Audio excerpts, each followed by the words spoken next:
The Chief of Air Staff, Air Marshal Sadiq Abubakar, has given assurances that the military is in the last phases on the war against Boko Haram in the country. Air Marshal Abubakar dropped the hint at the Air Force Medical Center of the 81 Maritime Group in Benin City, the Edo State capital. He said the government is also taking the welfare of its soldiers and their dependents as a top priority.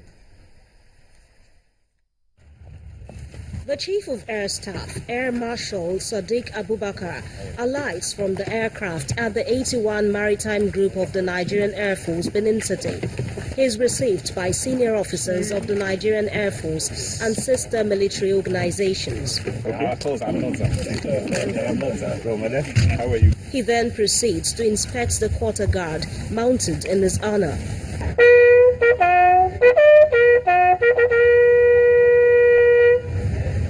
And then, straight to the purpose of his visit, the commissioning of some projects at the Nigerian Air Force Medical Center in Benin City, the Edo State capital.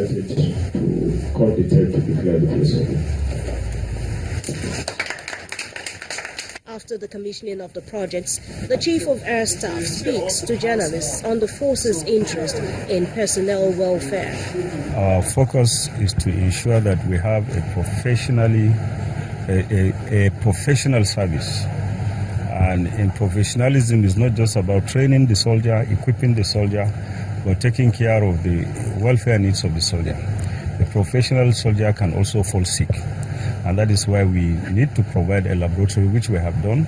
We have provided an eye clinic and a dental clinic as well. So we believe we have added value and things are moving in the right direction.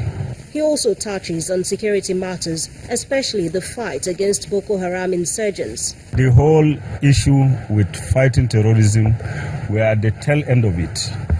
If you are reading, you will know that one of their enclaves has just been taken over, Alagarno. And from what I am seeing, my assessment, like I said, I was in the Northeast just some few days ago. And I believe that we are at the tail end of this operation. Before departing the 81 Maritime Group of the Nigerian Air Force Benin City, the Chief of Air Staff gives officers the assurance that the welfare of personnel and their dependents remain a priority to the government in its bid to rid the country of terror. Members of the Ekiti State House of Assembly have filed a petition to the Inspector General of Police for alleged harassment by men of the Nigerian Police Force. The Deputy Speaker of the Assembly, Mr. Segun Adewumi, who led his colleagues to the force headquarters in Abuja, says the petition became necessary because they no longer feel safe in the state. Petitions to the Office of the Inspector General of Police, the Office of the British High Commissioner, and the Office of the Ambassador to the United States of America. And this petition is based on an event that happened on Tuesday night. Some people who claim to be policemen, well armed, invaded the state of Ekiti. And they were searching in an attempt to arrest 11 honorable members and some PDP leaders in the states. This is a further extension of the campaign of calumny against the government and the good people of Ekiti State. Well, at this point, we need to appreciate the Inspector General of Police, who stood up that night to order these men of the underworld, these agents of darkness, to vacate Ekiti State. And since then, the people have been hanging around, threatening everybody. Now we cannot stay in the states. Our families are being threatened by men of the police. Nigerian economy determiners have been advised to start shifting attention from oil and concentrate on other sectors. Professor Pt.3 gave the advice at the formal presentation of the Lagos State Office of Overseas Affairs and Investment, otherwise known as Lagos Global.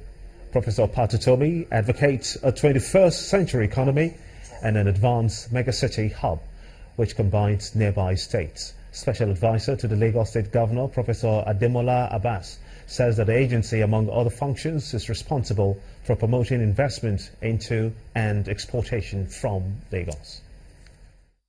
The concept of Lagos Megacity as one urban hub in which everything is happening, it's nice, it's wonderful. But I've always argued that the greater bang for the buck will come from a view of Lagos as the center of a Lagos-Ibadan megalopolis. Essentially, a hub that you will have satellite towns that might be located in states that are not Lagos, Ogun State, even in Oyo State, and with rapid transit, people will function with Lagos as its center. The mandate of Lagos Global is distillable into two broad categories.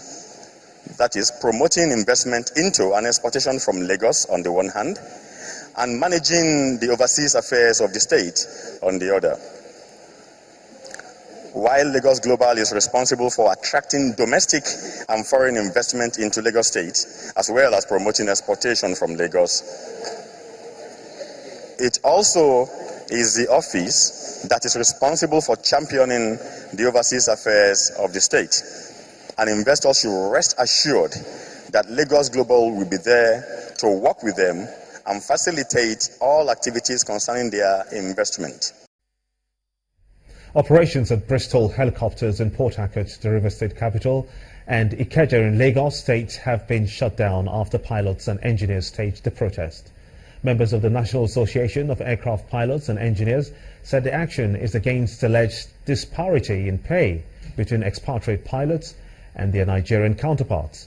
The helicopter company-based manager in River State described the exercise as unwarranted. Meanwhile, the Ministry of Labour has also waded into the crisis. Bright and early, members of the National Association of Aircraft Pilots and Engineers stormed the vicinity of Bristol helicopters in Port Harcourt, the River State capital. The situation is that for the past 10 years, we've been discussing one issue with Bristol, parity. This is the only company in Nigeria whereby a foreigner will come to this country with less than 6-month experience in this country and earn more than a captain who has been flying for over 30 years. The chairman Trade Union Congress in the state says the slain pilots involved in the recent Bristol helicopter crash is a case in point. As you remember, recently there was this Bristol helicopter crash. The families of the Nigerian that were involved in that crash, the Nigerian captain, nobody's they are in pains because Bristol is not talking to them because there is no condition of service. Then an argument ensues between the union leaders and the base operations manager of the company, who believes the protest is misdirected. And when you shut down the business, you're not helping your union members. Because whatever it is the unions want, you can't get it unless you have a business. So this is an ongoing concern. So if the action is from NAPIM should concentrate that action towards the union members. So most picketings are done to prevent union members from coming into work. Singing solidarity forever, we shall always fight for us. In Lagos, the situation is the same as workers down tools. But hours later, the Ministry of Labour wades in. Labour, through his directors who visited us, wants us to allow them to discuss and handle this matter. And they have also asked us, as a result of their intervention, to suspend further actions on our part. For now, the union says the strike is on hold, as the Labour Ministry seeks to find a lasting solution to the problem. Time now for business news on the news at 10 with Emana Amawe. You first. First Bank.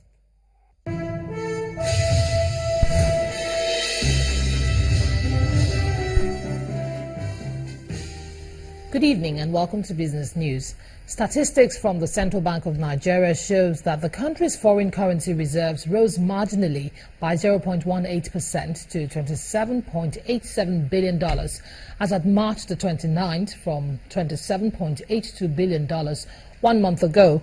The currency reserves stood at $29.79 billion 1 year ago. The country's foreign reserves were hit hard by the plunge in global oil prices, but as it struggles to defend the naira, it gains drumbeats of devaluation.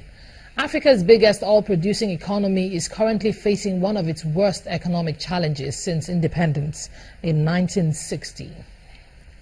And the federal government has nominated a former head of the NNPC, Mohamed Barkindo, for the next Secretary General of the Organization for Petroleum Exporting Countries, OPEC, according to reports by government officials and some delegates of OPEC who confirmed the development. The nomination of Barkindo has the potential of ending the deadlock over the group's leadership. The delegates said the nomination of Barkindo was put forward to replace Abdullah Salem El Badri, whose tenure expires at the end of July after serving full terms. The nomination comes at a critical time for OPEC, which is grappling with divisions amongst its 13 member nations over how to deal with the collapse in oil prices. Mr. Barkindo had previously served as acting Secretary General of OPEC in 2006 and was Group Managing Director of the NNPC from 2009 to 2010. And the month of March, ending today, has been described as an awesome month for crude oil, suggesting a good April ahead. Oil prices were up more than 13% in the outgoing month over February levels, making March the best ever period for oil. The reports published by CNBC this week indicates that when oil rises 13% in a given month, it tends to rise another 1.5% the following month. Major oil-producing states of Russia, Nigeria, Saudi Arabia, Qatar, and most likely Iran are scheduled to meet on April the 17th to discuss the controversial output freeze aimed at rallying crude prices. And Nigeria State Oil Corporation has released its March 2016 report showing annual operating deficit down 32% to 3 billion naira in January 2016, and expenditure also slimmer at 134.4 billion naira in January from 196.2 billion naira in December last year. The new report shows the NNPC revenue is down to 130 billion naira in January this year due to low crude prices. The corporation says a sum of 85.9 billion naira was paid into the Federation account, and for the 12 months ended January 2016, the total contribution to the federal government was 1.05 trillion naira.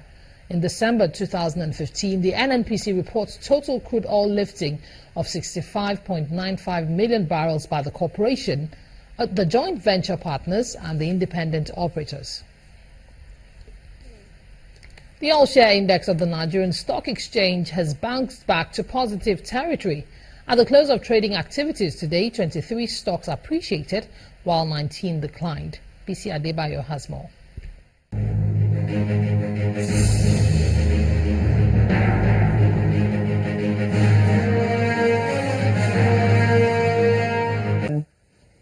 Hello and welcome to the Stock Market Report.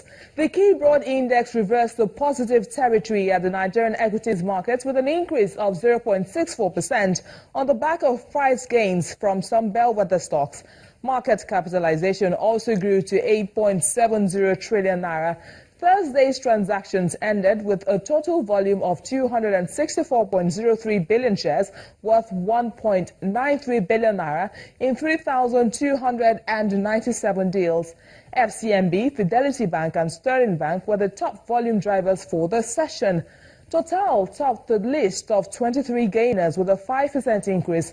Mobil was next with 3.84% and Dangote Cement gained 2.29%. In the losers category, Surplus led 19 others, down by 3.23% of its share price. That ends the stock market reports. I am BC Adebayo.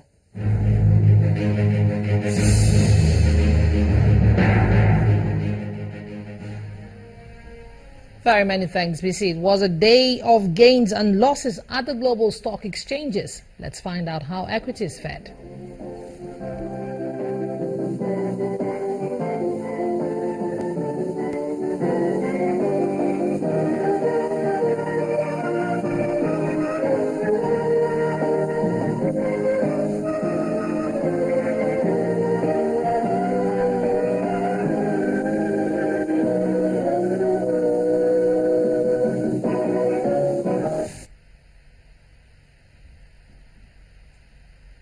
And it's a wrap on Business News. Thank you for watching. I'm Imana Amawe. It's back to Gimba. You first. First Bank. And still ahead on the news at 10, league management company revisits sanctions given to club slams proprietor of Ivayoba FC with a 10-match ban plus a 2.5 million naira fine. That's the sports news. Stay with us.